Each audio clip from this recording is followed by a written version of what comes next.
এখনো করিনি, তবে বসে থাকবো না তো। টিকিট যে দেওয়া হয়নি সেই বিষয়ে কি উচ্চ নেতৃত্ব আপনাকে ফোন করেছেন বা কথা হয়েছে কোনো? না, কোনো কথা আপনি হয়নি। জানান কি না। কারণে বা কিছু? না, প্রয়োজন মনে করেনি। টিকিট দেবে না যাকে, তার সাথে আলোচনা করবে, এটা ভাবলেন কি করে? কয়েক ঘন্টা আগেও তো আপনি ছিলেন তৃণমূলের একজন বর্ষিয়ান নেতা। এখনো আছি, বর্ষিয়ান নেতা নেই তা তো নয়। আমরা মমতা ব্যানার্জির তেল আন্দোলন থেকে আছি, সরষের তেল, ভেজার তেল, তখন থেকে মমতা ব্যানার্জির সাথে আছি। মমতা ব্যানার্জি বেহালার ভেজাল তেল নিয়ে যখন আন্দোলন শুরু করেছিল, আমি তখন থেকে মমতা ব্যানার্জির সাথে আছি, তখন ৭৮-৭৯ সাল।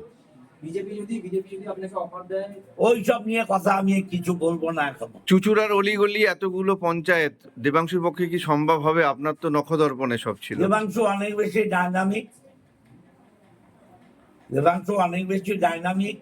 আমার অর্ধেক বয়স, নিশ্চয়ই ওর প্রচেষ্টা থাকবে, যাওয়া উচিত। জল যেহেতু প্রার্থী করেছে, ও নিশ্চয়ই যাবে।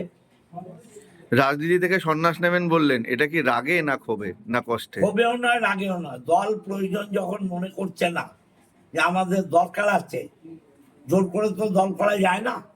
যে দলের নেত্রী মমতা ব্যানার্জি, যে দলের নেতা অভিষেক ব্যানার্জি, তারা যদি প্রয়োজন না মনে করে আমাদের, জোর করে করা যাবে?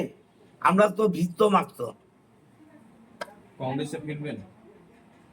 দেখুন, এখনো এসব কোনো সিদ্ধান্ত নিইনি। যদি ডাকে সিদ্ধান্ত নিইনি, ডাকেও নি, আলোচনা করেনি, সিদ্ধান্তও নেয়নি।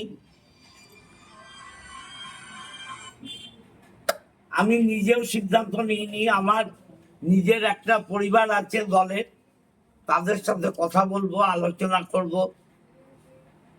তারা যা সিদ্ধান্ত নেবে সেই সিদ্ধান্তই নেব। ওকালতি শুরু করবেন রাজনীতি ছেড়ে? অবশ্যই। রাজনীতি ছেড়ে ওকালতি করতে করতেই তো রাজনীতিতে এসছি, আবার ফিরে যাব সেখানে।